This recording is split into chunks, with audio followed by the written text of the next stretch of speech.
I'm going to call the City Council caucus for February 9th, 2015 to order. If the clerk would read item number 1.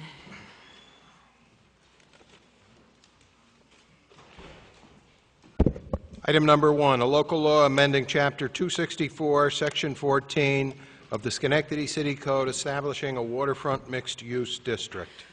Okay, this one is going to be moved from the floor, so we'll Item number 2, an ordinance amending Chapter 264, Section 61-I of the Schenectady City Code, changing the electronic message board rate. Okay, discussed in committee without objection on consent. Item number 3. Item number 3, for original consideration, an ordinance amending the Schenectady City Code to amend the zoning of select parcels on State Street and Brandywine Avenue from C2 Mixed-Use Commercial District to PMD Planned Mixed-Use Development District, introduced only, with a resolution calling for a public hearing on the above proposed ordinance for February 23rd, 2015. Okay, without objection on consent. Item number 4. Item number 4, under original consideration, a resolution accepting the SEQRA findings for Mohawk Harbor. Without objection on consent. Item number 5. Item number 5, a resolution authorizing the sale of 367 12th Street. Again, discussed in claims without objection on consent, or City Development and Planning, excuse me. Yep. Item number 6, a resolution authorizing the sale of 1029 Strong Street. Also discussed in City Development and Planning without objection on consent. Item number 7. Item number 7, a resolution authorizing the sale of 2502 to 2504 Van Vranken Avenue. Also discussed in committee without objection on consent. Item number 8. Item number 8, a resolution authorizing the sale of 241 9th Street. It appears as 9th Avenue in the agenda, but it's correct in the resolution. Without objection on consent. Item number 9. Item number 9, a resolution authorizing the settlement of a tax certiorari for 1650 Crane Street. Discussed in committee without objection on consent. Item number 10. Item number 10, a resolution authorizing the settlement of a tax certiorari for 1800 Van Vranken Avenue. Discussed in claims without objection on consent. Item number 11. Item number 11, a resolution authorizing the settlement of a tax certiorari for 40 Brandywine Avenue. Also discussed in claims without objection on consent. Item number 12.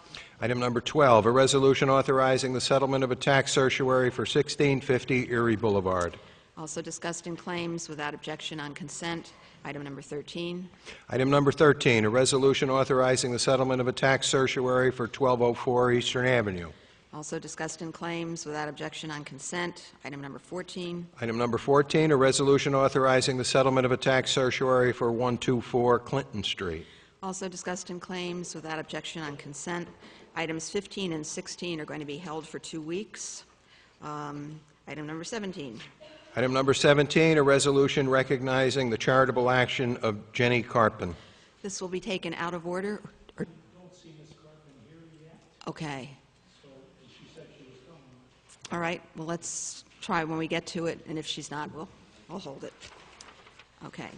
And then 3 items that were discussed in City Development and Planning tonight. Item number 18. Item number 18, a resolution authorizing the sale of 1021 Pleasant Street. Without objection on consent. Item number 19. Item number 19, a resolution authorizing the sale of 635 McClellan Street. Discussed in committee without objection on consent. And item number 20. Item number 20, a resolution authorizing the sale of 1210 Fifth Avenue. Discussed in committee without objection on consent. If there's nothing else to come before the City Council caucus, I'll entertain a motion to adjourn. Mr. Kosher, seconded by Mr. Ferrari. All in favor? Aye.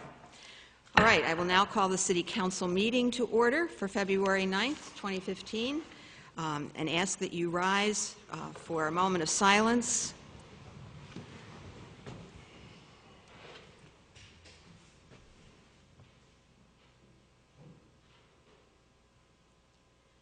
And I'll ask Jim Salengo to lead us in the Pledge of Allegiance. I pledge allegiance to the flag of the United States of America and to the republic for which it stands, one nation, under God, indivisible, with liberty and justice for all.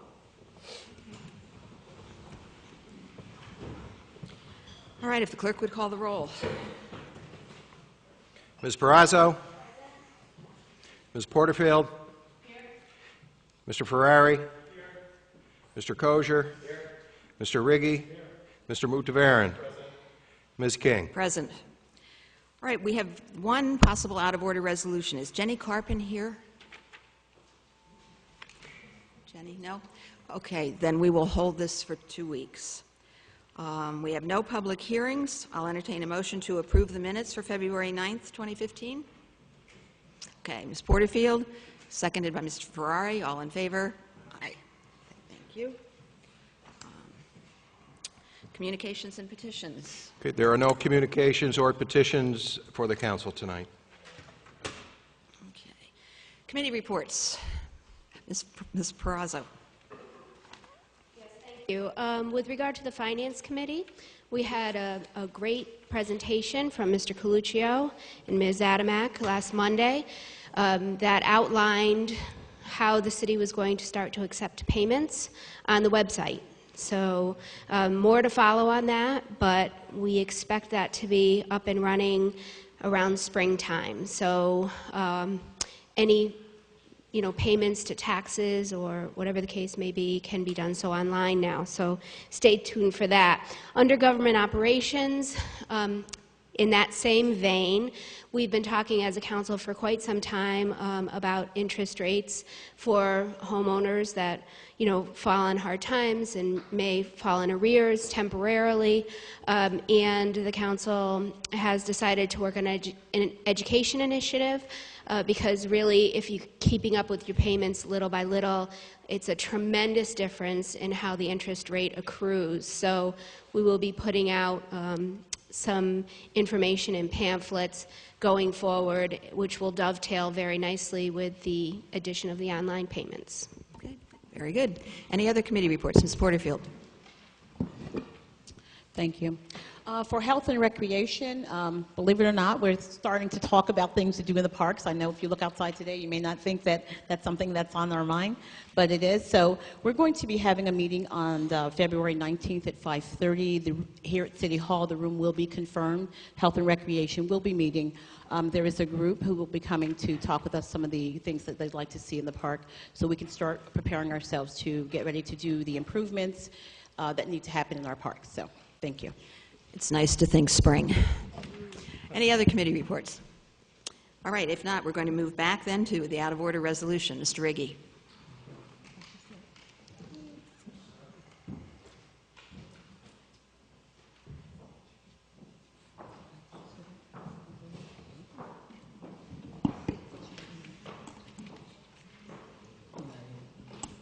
It's a resolution recognizing Jenny Carpin's extraordinary act of kindness and generosity.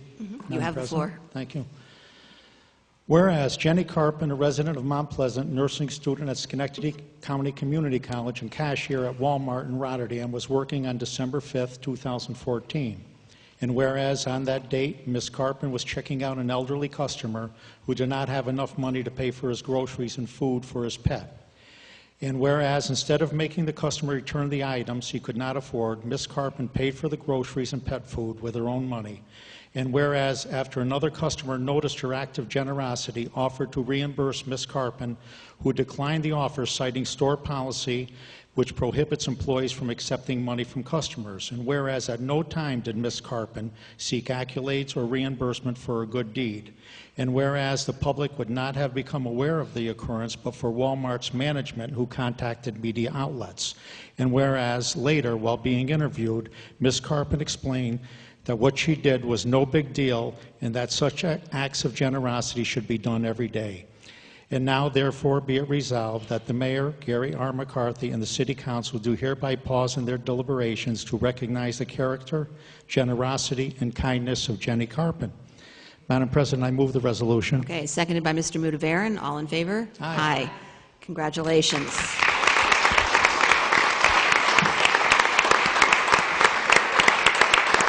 I got to meet Ms. Carpin this past December, and seeing that she's going to be a nursing student, I think she's really going into the right field with her compassion for people, and it's really extraordinary. And these times when you say, this is the me generation, it's just me, well, she certainly proves that's not the case here.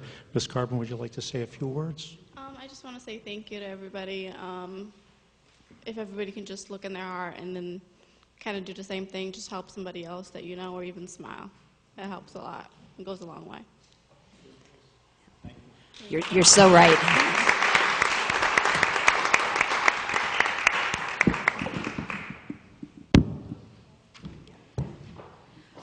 All right, our next agenda item is privilege of the floor related to the legislative agenda, but I have no one signed up to speak to that, so I'm going to declare that portion of the meeting closed.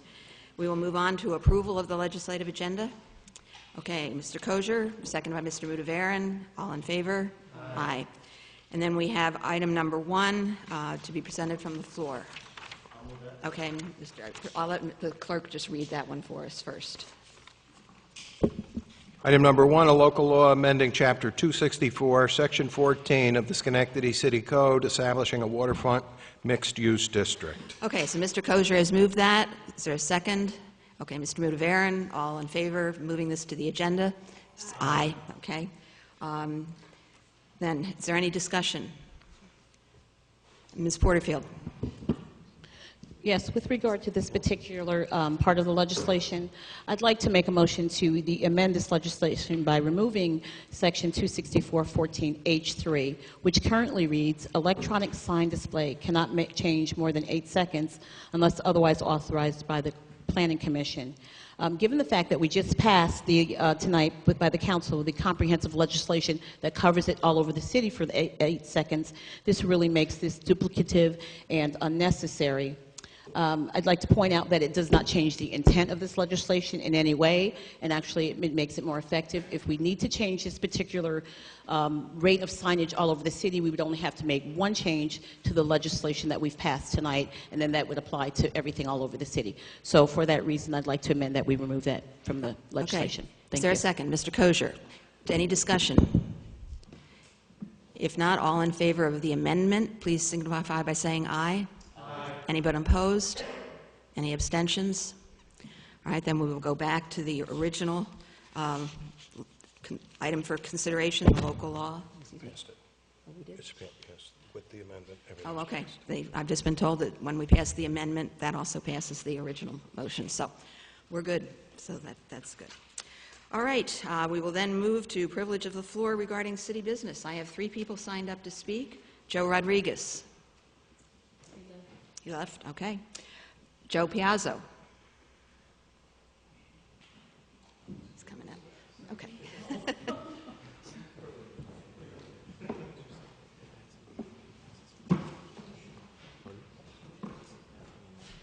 Just some announcements.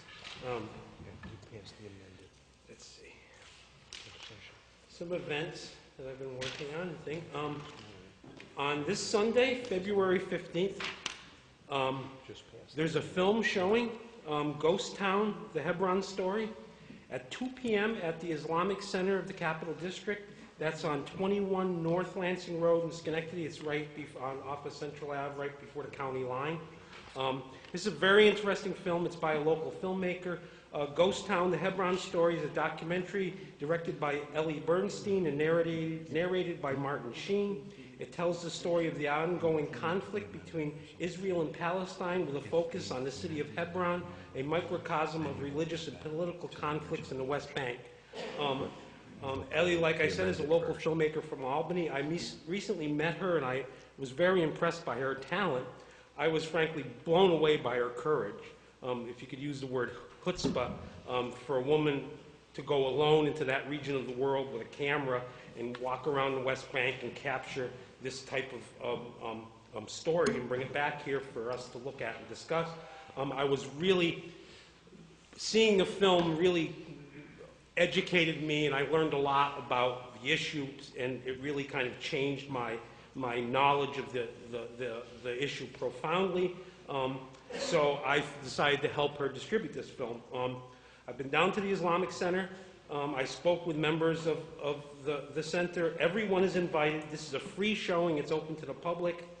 As one of the members of the mosque put it, Muslims, Christians, Jews, atheists, you're all welcome there. Please come. I think it's a great chance for people of all different faiths and all different backgrounds to come and talk about an important issue in an environment like that. Like I said, it's open and free to the public, but it is also a fundraiser because Ellie is trying to raise money to distribute the film herself globally and enter it in film festival and stuff. So it's free to open to the public, but if you'd like to donate to the cause, feel free. Again, Sunday, February 15th at Islamic Center of the Capital District, 21 Lansing Road. As I got a little time, you know, it's funny, I sit back there and I go, oh, please just spit it out, we're almost done. And now I'm up here, right? And I'm gonna take some time. Voices of the Stockade. I don't know if anybody's aware of Voices of the Stockade. This was a film that we worked on with the Stockade Association, and we premiered it in December at Proctor's Theater.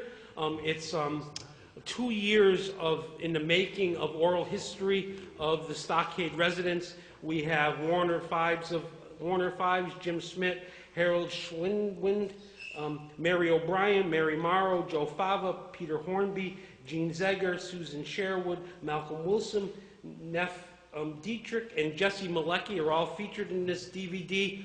It is available on the Stockade Association website, and I encourage you to get a hold of it before it's not there anymore because it's on WNHT. I'll get back to you. Thank you very much. Thank you. Okay, Ed Voris. Or, excuse me, PD Voris, I'm sorry.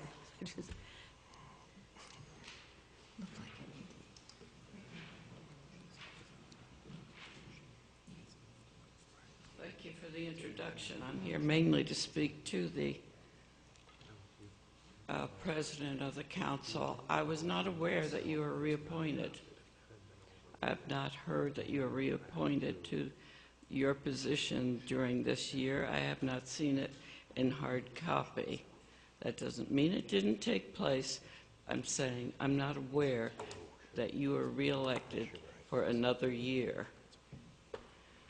I have read your book. I think I've told you that before, concerning your concerns about the differences of a community college as opposed to the traditional form of education, which was either a four-year college or what was called at one time a junior college. Community colleges are recent evolution, trying to meet community needs, and some communities have chosen technical colleges while others have chosen community college, segueing on into a four-year program by choice. But they were to have met the community needs and to be run by the community. My concern is having been made aware during my own childhood of progressive education. There were two purveyors of progressive education, John Dewey, and the other was Mr. Parker. Society, mainly in the southern New York area, chose to pick up on the John Dewey form of progressive education, of which he bolted at how it was being implemented. So then they, while he was still alive anyway, they went over to Mr. Parker's version. I see Mr. John Dewey's being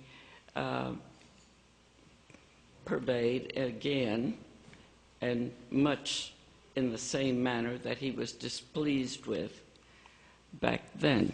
So I demur when it comes to your use of a Madam X that you have anonymously chosen for your own convenience sakes. I don't care for it, and I think you need to do something about it. I also want to address my June 26th FOIA to the city that has yet to be responded to, looking for certain records that I know have existed for many, many years, as many as 15 years here, but now they've vaporized with a new regime that's in. The records have vaporized. My FOIA has not been responded to yet, and the information I was looking for, to my knowledge, is missing. Thank you. Thank you. And just for clarification, I was elected last year to a 2-year term. So, I have no one else signed up to speak on privilege of the floor regarding city business, so I'm going to declare that portion of the meeting closed. And we are going to go back. There's been a little discussion up here about the vote. We do need a motion to pass the amended version of the proposed local law. Ms. Porterfield, seconded by Ms. Perazzo. All in favor? Aye. Opposed? Abstentions? I'm confused. Okay. Okay. Please explain. Okay. Ms. Porterfield moved to amend the local law by just deleting that section related to the 8 seconds, because we've already passed that, and what we passed is citywide, so it's redundant to have it in there. So what we did was we then approved the amendment, her amendment, and now we're just voting to approve the actual local law. In other words, you approve the amendment, now we're approving the amended local law. Okay. Now, I'm a little bit clear, but this isn't how it usually goes, is it? No, I mean, this is, it's perfectly, you know, it can happen this way. It just doesn't happen this way very often. So. Well, then, I'm not, we're approving the local law now on this Yes. item, correct? Yes. Yes, well, I'm not going to vote yes on this, so. Okay. Would you like a roll call vote? Yes, Okay. that's what I wanted. Oh, We didn't okay. have usually ask Yeah. for a roll call, Okay. Mr. President. You kind of threw me. Okay. By not asking for the roll call. All right, we'll do a roll call.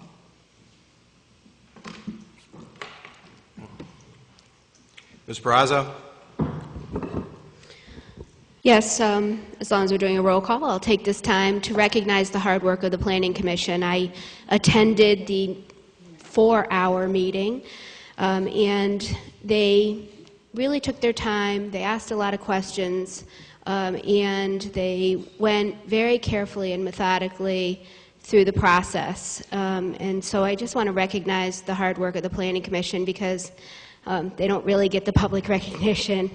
And this project is a $150 million plus project by a developer who has left a trail of success all over our city, and has really been pivotal in turning the city around, and has done quality, fabulous projects, and therefore I'm happy to vote aye. Okay. Ms. Porterfield?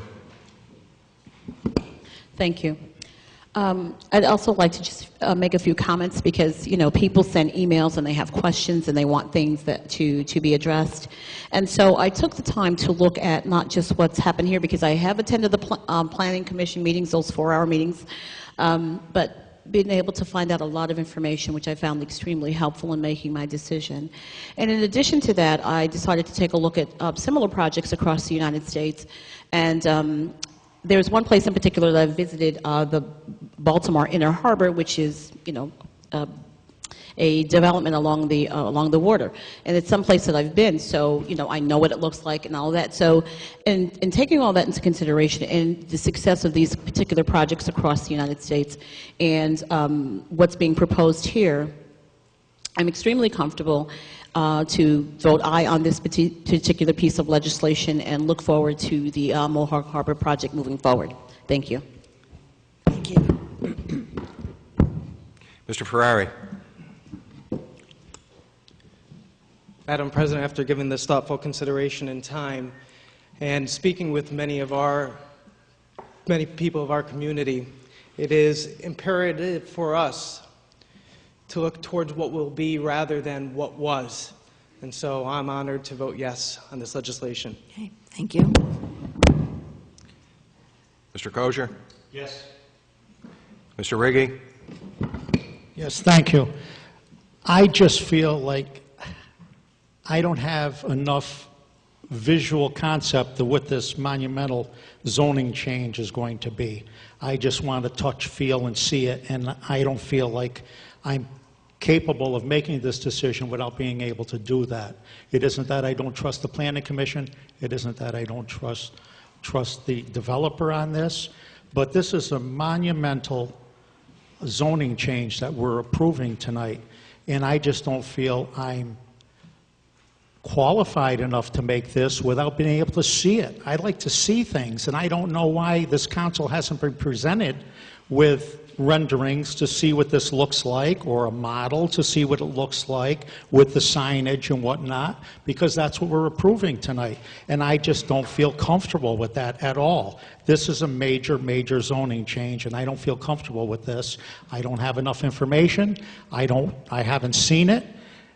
The Planning Commission, that's going to be up to them what they do. I did ask for a little change, and that got shot down, so to be sure that the Planning Commission would have this. So with all that, I just don't feel comfortable with this at all. I hope this project is very successful. I don't have a problem with any of that, but I do have a problem with voting on something that I'm not able to really visualize what it's going to be or see what it's going to be. We were presented with some signage from Illinois, and the total square footage of the signage that we were shown was about 4,000 square feet. So that's nowhere near what we're approving tonight. So I'm not comfortable with this whole thing. Again, if you really want to embrace me, then show me what it's going to look like. So without that, I'm going to abstain on this. Thank you. Mr. Mudavaren? Yes. Motion is carried. The amended motion is carried, 6 Aye. to 1. Don't forget me. Ms. King? Aye. Okay, very good. You had told me earlier. Yeah, right. Okay, we will now then move to miscellaneous business of the council. Ms. Porterfield.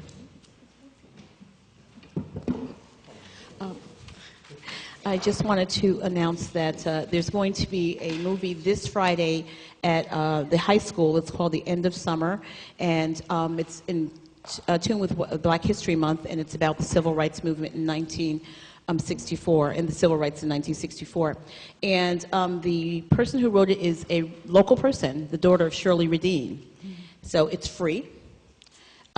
So everyone's invited to be there, and I believe it starts at 6:30, and if not, you can find it on the website for the city of Schenectady.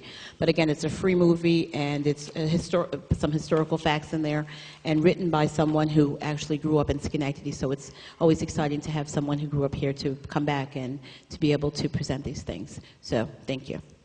I believe there's also going to be conversation with her after following the movie. So, yes.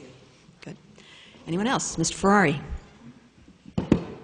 Two things, Madam President. First of all, I'd like to thank Haley Vaccaro for the wonderful representation she made for our Millennial Council, which will be having its second meeting on Wednesday at 6:30 here. And I'd like to invite anyone else who is interested between the ages of 18 and 40. Yes, the group has upped the age range to forward their resume to myself and to attend our second meeting on Wednesday.